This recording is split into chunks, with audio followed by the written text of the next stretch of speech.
آخر کیوں ان سے روایات بیان نہیں کی گئی؟ یہ سلسلہ جو رک گیا تھا کربلا تک، میں نے کہا کربلا مقام رجعت ہے.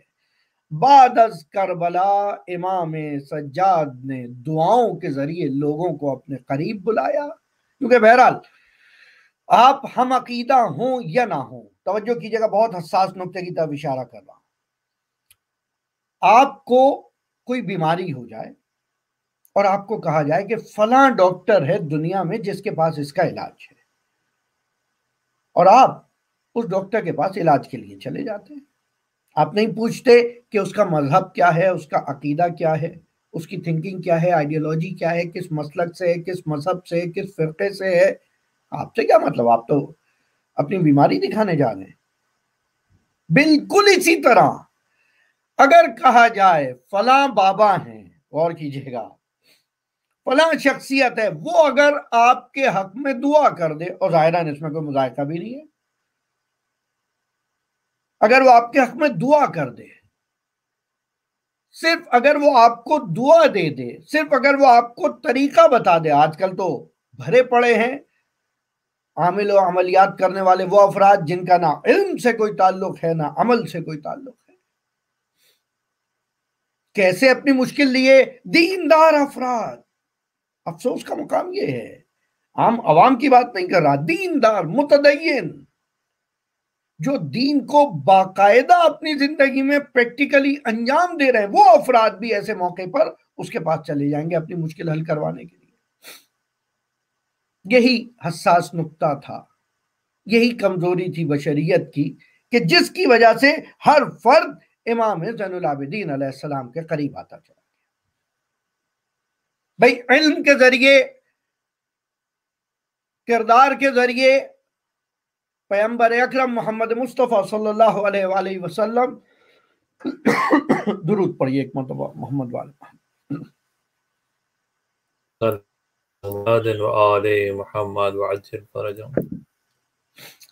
وحی کے ذریعے پیغمبر ہدایت کرتے رہے، کردار و علم و تفسیر وحی کے ذریعے مولا متقیان ہدایت کرتے رہے، تفسیر احادیث اور کردار کے ذریعے، عمل کے ذریعے امام حسن ہدایت کرتے رہے، امام حسین ہدایت کرتے. لیکن یہ قوم نہ علم سیکھ رہی ہے، نہ عمل سیکھ رہی ہے، اب دعاؤں کے ذریعے سید سجاد کے قریب آنا شروع.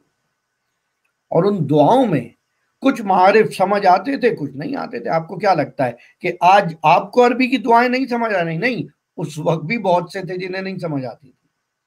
عرب تھے، اہل زبان تھے، لیکن یہ سمجھ نہیں پاتے تھے کہ ایک مرتبہ دعا کرتے کرتے امام کہ خداوندہ ظالمین کو نیست و نابود فرما، اور خداوندہ تو ہر ظلم کرنے والے سے واقف ہے، خداوندہ تو ہر مظلوم کی مظلومیت سے واقف ہے، تو اندھیروں کے سایوں سے واقف ہے. اللہ علمی مقامات دعاؤں کے اندر. ایک تھیسس ہے، ایک صاحب نے پاکستان میں انجام دیا، صحیفہ سجادیہ کے اندر نکات علمی اور سائنسی، بہترین موضوع ہے. سمندر کی تہوں میں موجود مخلوقات کو رزق پہنچانے والے، سمندر کی گہرائیوں میں اندھیروں میں سایوں کا وزن جاننے والے. اللہ اکبر، کمال دیکھ رہے ہیں. کیا واقعی سائے کا کوئی وزن ہوتا ہے؟ بچوں کے لیے لمحہ فکریہ ہے، نوجوانوں کے لیے، اہل علم کے لیے. کیا شیڈو کا کوئی ویٹ ہوتا ہے؟ اور ہوتا ہے تو کس اسکیل پہ میجر ہوگا، کس طرح کا ویٹ ہوگا؟ ہر ویٹ کو بیلنس سے ہی تو نہیں ناپا جا سکتا نا. ہو سکتا ہے کسی چیز کا صرف ایفیکٹ ایسا ہو. بہرحال پھر کبھی اس پہ بات کریں گے. آج صرف یہ بیان کرنا، امام نے یہ چیزیں دعاؤں میں بیان کرنی شروع کی، اور پھر وہ افراد جو اب تک بارگاہ محمد و آل محمد سے دور ہو گئے تھے، امام باقر علیہ السلام نے دوبارہ سب کو جمع کیا. کمال دیکھیے، باقر العلوم یعنی علوم کو پھیلانے والا، اس کی منہ شگافی کرنے والا. اور یہ لقب بھی اسی روایت جابر کے اندر پیغمبر اکرم محمد مصطفیٰ صلی اللہ علیہ وآلہ وسلم سے نقل ہوا. اللہم صلی اللہ. اس طرح علم کی منہ شگافی کی، اس طرح علم بیان کیا، اس طرح تفصیل بیان کی کہ لوگ پھر قریب آنا شروع ہو گئے۔ انشاءاللہ اس سال عشرہ مجالس محرم میں اسی محمدی ویلفیئر ایسوسی ایشن کے پلیٹ فارم سے علم و معرفت کے حوالے سے گفتگو ہوگی، تو وہاں اس پہ تفصیلی بات کریں گے۔ لیکن صرف یہ سمجھ لیجئے کہ وہ علم ایک ایسی خلا تھی جو امام نے محسوس کیا واقع کربلا کے بعد کہ اگر علم و معرفت ہوتا تو ہرگز یہ امت اس حقیقت کو چھوڑ کے نہ جاتی۔ اور علم پھیلانے کے لیے یہی کتاب جو کتاب ہدایت ہے، جو میں نے آپ کے سامنے ابتدائی آیات سورہ بقرہ قرات کی، یہ صرف تبرکن نہیں بیان کی تھی، میں نے نہیں قرات کی تھی، بلکہ اس کی یہاں پر اس کو رب دے رہا ہوں کہ خداوند تعالیٰ نے آغاز کتاب میں بیان کیا ذالک الکتاب ھدی للمتقین، اس کتاب کو ہدایت اس سے حاصل کرنے کے لیے پہلے تمہیں خدا ترس ہونا پڑے گا، متقین ہونا پڑے گا، اور پھر متقین کون ہیں اس کے حوالے سے پھر دوبارہ اسی آیت کے اندر بیان کیا، الذین یؤمنون بالغیب، یہ متقین وہ ہیں جو غیب پر ایمان رکھتے ہیں، یہ متقین وہ ہیں کہ جو نمازیں قائم کرتے ہیں، یہ متقین وہ ہیں ینفقون جو انفاق کرتے ہیں راہ خدا میں، یہ متقین وہ ہیں یؤمنون بالغیب جو ان سے پہلے انبیاء گزر گئے ان پر بھی ایمان رکھتے ہیں اور یقین رکھتے ہیں آخرت پہ، وبالآخرۃ ھم یوقنون، دونوں غیب ہیں۔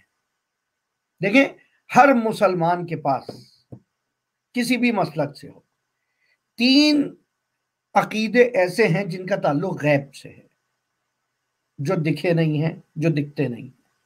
پہلا عقیدہ بالغیب وجود باری تعالیٰ اللہ جلالہ، وجود باری تعالیٰ ہے جو کہ غیب ہے، اس پر ہر مسلمان کا یقین ہے۔ دوسرا ایمان بالغیب ان انبیاء پر جو پیغمبر ختمی مرتبت پیغمبر اکرم محمد مصطفیٰ صلی اللہ علیہ وآلہ وسلم سے قبل گزر گئے، اللہم صلی اللہ علیہ وسلم۔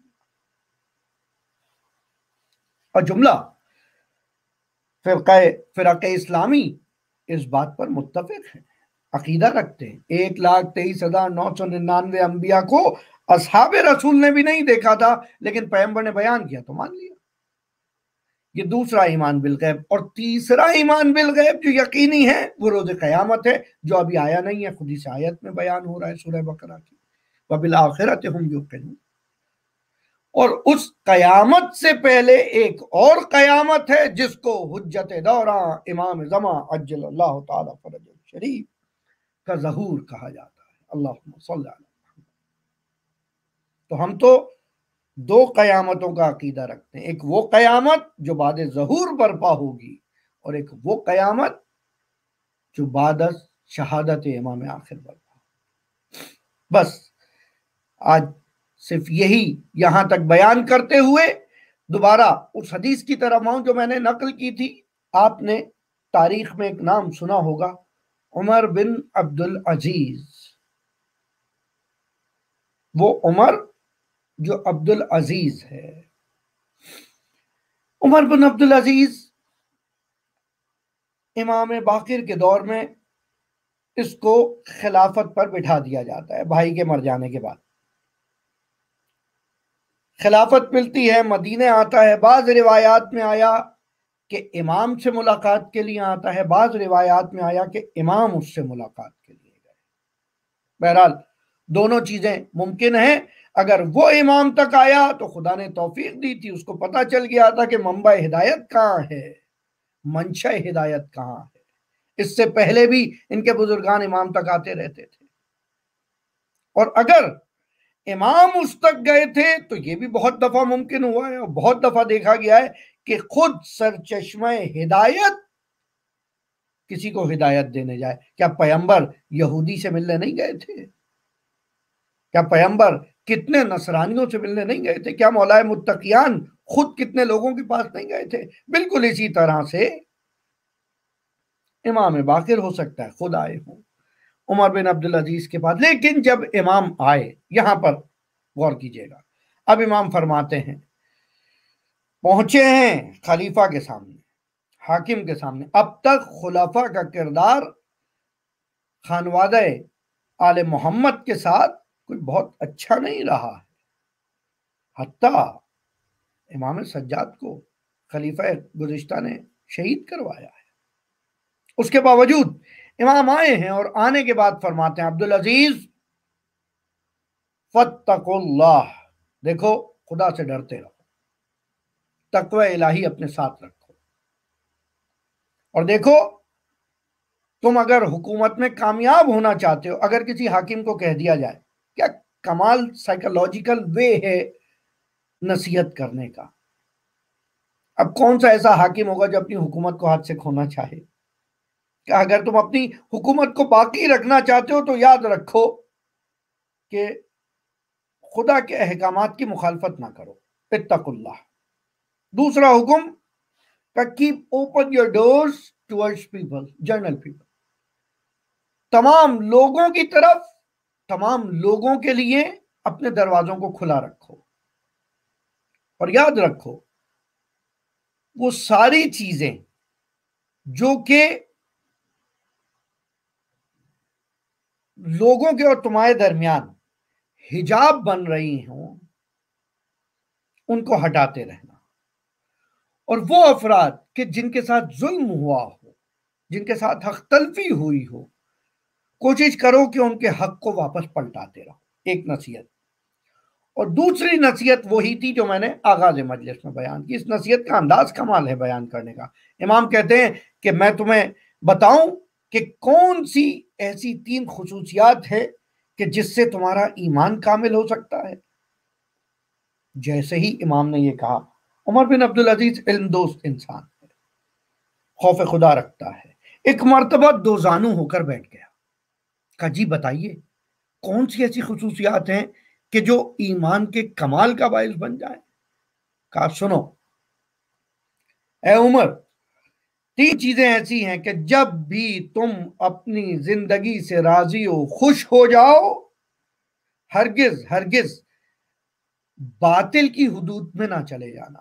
جب بھی زیادہ خوش ہو، راضی ہو جاؤ، باطل کی حدود میں نہ چلے جانا۔ اکثر دیکھا گیا ہے کہ جب بہت آسائش مل جائے، بہت آسانیاں مل جائیں، تو باطل تک جانے کے راستے زیادہ کھل جاتے ہیں۔ ایک شرط۔ دوسری شرط، جب تم غصے کی حالت میں ہو، جب تم پریشانی کی حالت میں ہو، ہرگز غصے اور پریشانی کی حالت میں حق کے میدان سے نہ چلے جانا، حق سے باہر نہ نکل جانا۔ غصے میں حق کو باقی رکھنا، حق پہ کھڑے رہنا کتنا مشکل ہے، یہ امام باقر سے زیادہ کون جانتا ہے، جس نے پورا واقعہ کربلا اپنی نگاہوں کے سامنے دیکھا۔ اور تیسری صفت ایسی جو کمال ایمان کا باعث ہے، وہ یہ ہے کہ جب تمہارے پاس کوئی اختیار آ جائے تو اس اختیار کے ذریعے، ہرگز اس اختیار کے ذریعے کسی کی حق تلفی نہ کر دے۔ ایک اور وصیت بیان ہوئی، یہ بھی سن لیجئے، شاید بہتر ہو۔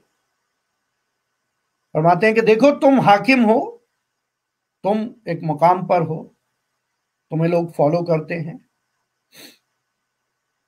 تمہاری رعایا میں جو تمہارے ہم عمر ہوں، یہ زندگی کا بہترین اصول ہے میرے تمام سننے والے اور دیکھنے والوں کے لیے۔ جتنے نوجوانان، جوانان، بچے، بوڑھے مجھے دیکھ رہے ہیں، غور کیجئے اس حدیث پر جو امام مشعل راہ زندگی کامیاب بیان ہے، ایک کامیاب زندگی کا اصول۔ جتنے تمہارے ہم سن ہیں، جتنے بھی تمہارے برابر کے ہیں، ان کے ساتھ برادرانہ تعلق رکھو۔ اور دیکھو کوئی بھائی کسی بھائی کو تکلیف تھوڑی پہنچاتا ہے۔ جتنے تم سے چھوٹے ہیں، جتنے قوم کے بچے ہیں، ان بچوں کو اپنا بچہ سمجھو، اور کوئی اپنے بچوں پہ ظلم تھوڑی کرتا ہے۔ اور جتنے تم سے بڑے ہیں عمر میں، ان کو اپنے باپ اور اپنی ماں کا درجہ دو، کوئی اپنے والدین پر ظلم تھوڑی کرتا ہے۔ اللہ، یہ عمر بن عبدالعزیز ایسا متاثر ہوا ان نصائح کو سن کر، اس واز کو سن کر، ان وصیتوں کو سن کر کہ امام کی بارگاہ میں بیٹھ گیا اور کہا سرکار یہ بتائیے میں آپ کے لیے کیا کر سکتا ہوں؟ کہا کچھ نہیں، جو تمہیں ہم نے نصیحتیں بتائی ہیں ان پر عمل کرو۔ اب اس نے دیکھنا شروع کیا کہ اگر کسی کا حق چھین لیا جائے تو پلٹا دیا جائے، کسی کے ساتھ ظلم ہو رہا ہو تو اسے روک دیا جائے۔ بعض روایات میں اس طرح سے بیان ہوا کہ عمر بن عبدالعزیز نے 3 کام کیے۔ پہلا کام، جو فدق حق کے سیدہ زہرا اور اہل بیت چھین لیا گیا تھا اس فدق کو واپس پلٹایا۔ ساتھ رہیے، اس فدق کو واپس اہل بیت تک پہنچایا، امام کی خدمت میں بھجوایا کہ یہ فدق آپ کی ملکیت تھی اور یہ آپ کو، اور یہ تاریخ میں مسلم ہے۔ جو افراد ملکیت فدق پر بحث کرنا چاہتے ہیں یا مناظرے سنتے ہیں، صرف ایک جملہ، اگر فدق حکومت وقت کا حق تھا تو حاکم وقت عمر بن عبدالعزیز کس طرح واپس پلٹا رہا ہے، اور اگر اہل بیت کا حق تھا تو کس طرح گزشتہ حاکم نے اس کو اپنی دسترس میں رکھا۔ ایک سوال، اس سے آسان تو کوئی نہیں ہو سکتا۔ فدق کا مقدمہ اگر حق ہی اہل بیت کا تھا اسی لیے تو واپس پلٹایا جا رہا ہے، اور جب آج پلٹایا جا رہا ہے تو کل جتنے افراد، جتنے خلفاء، جتنے حاکم اس فدق کو اپنے تحت تصرف رکھ کے گئے وہ سب غلط کر کے گئے ہیں، چاہے وہ راشدین میں سے ہوں یا غیر راشدین میں سے۔ اور فرمایا دوسرا کام عمر بن عبدالعزیز نے جو کیا، پیغمبر کی احادیث کو نقل کرنے پہ پابندی لگا دی گئی تھی۔ کمال ہے۔ اور ایک عجیب، جسے سلیس اردو میں کہا جاتا ہے، ایک عجیب بھونڈی دلیل دی گئی تھی، عجب بیہودہ دلیل دی گئی تھی کہ روایات قرآن سے مکس ہو جائیں گی، اس لیے کوئی حدیث بیان نہ کرے، اس لیے کوئی روایت بیان نہ کرے، اور اس کے پیچھے روایت صرف وہ نہیں بیان کی جاتی تھی جس میں فضائل اہل بیت بیان ہو رہے۔ لیکن خدا جسے چاہے اسے کون بجھا سکتا ہے؟ خدا جس چراغ کو باقی رکھے، قرآن میں خدا نے فرمایا کہ اور یہ لوگ چاہتے ہیں کہ پھونکوں سے اس چراغ کو بجھا دیں، ہرگز ایسا نہیں ہو سکتا۔ خدا یہ چراغ ہدایت روشن کر کے رہے گا، روشن رکھ کے دکھائے گا۔ درود پڑھیے ایک محمد۔ بارے دیگر درود فرمائے۔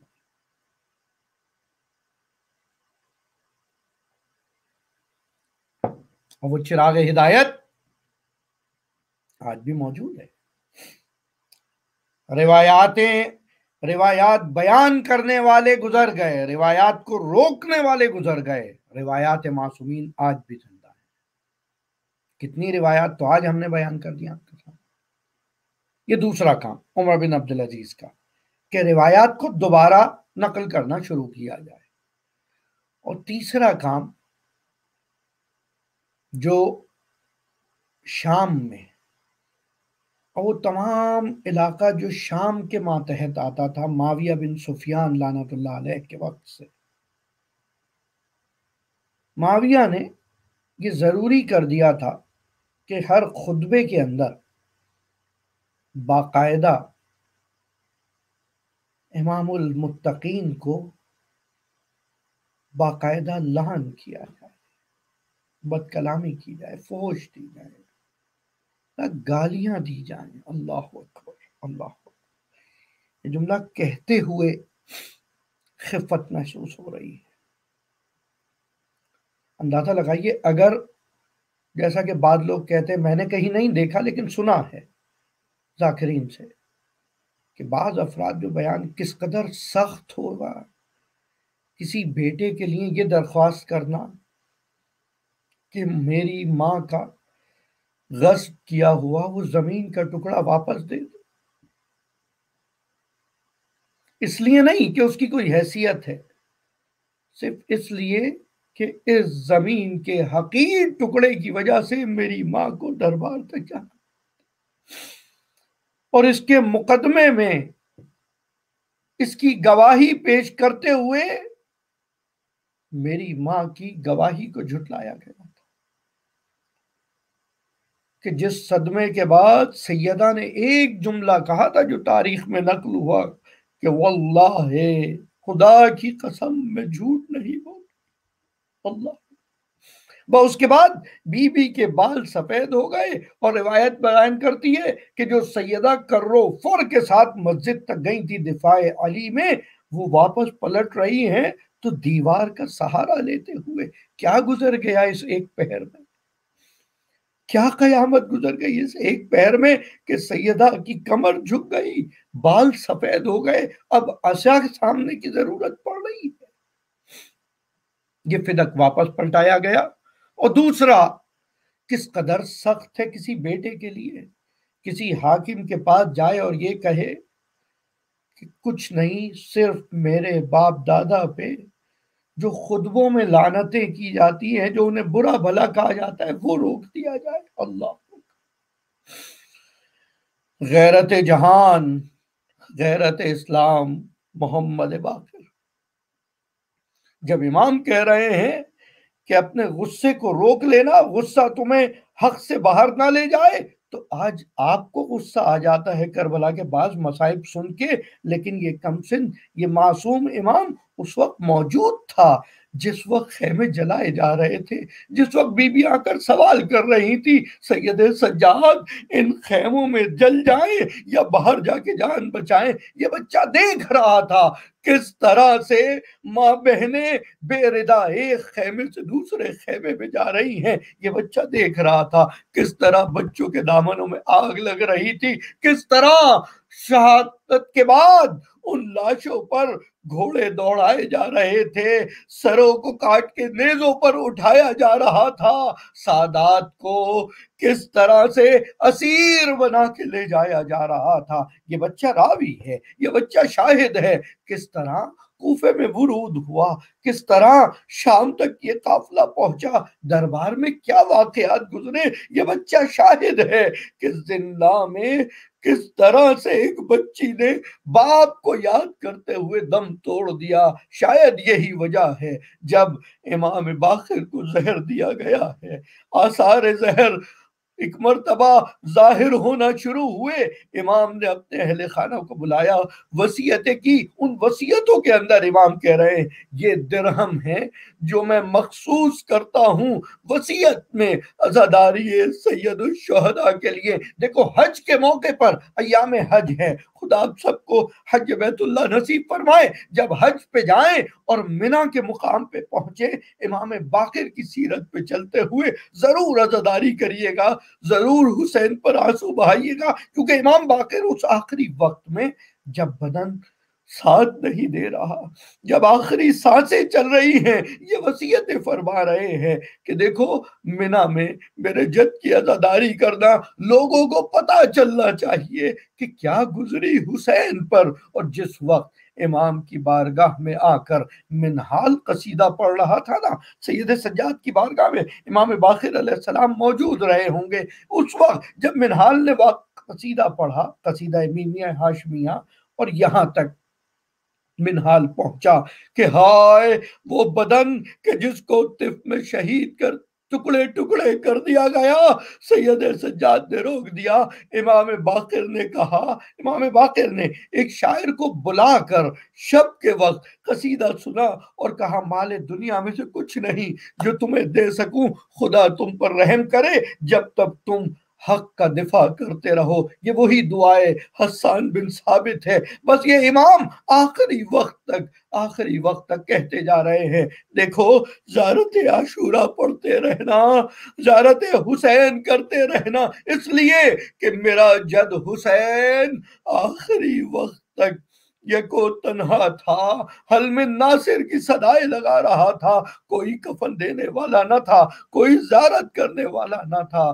آخری وقت میں امام باقر دنیا سے گزر گئے، امام صادق نے جنازہ پڑھایا، کفن و دفن ہوا، اور اس کے بعد کفن و دفن کے بعد نماز کے بعد بقی لایا جا رہا ہے، بقی میں پہلو سید سجاد میں دفن کیا جا رہا ہے۔ السلام علیکہ یا محمد بن علی الباقر العلوم بعد النبی، السلام علیکم ورحمۃ اللہ وبرکاتہ، کن شفیعنا و شفیع والدینا فی یوم الجزا۔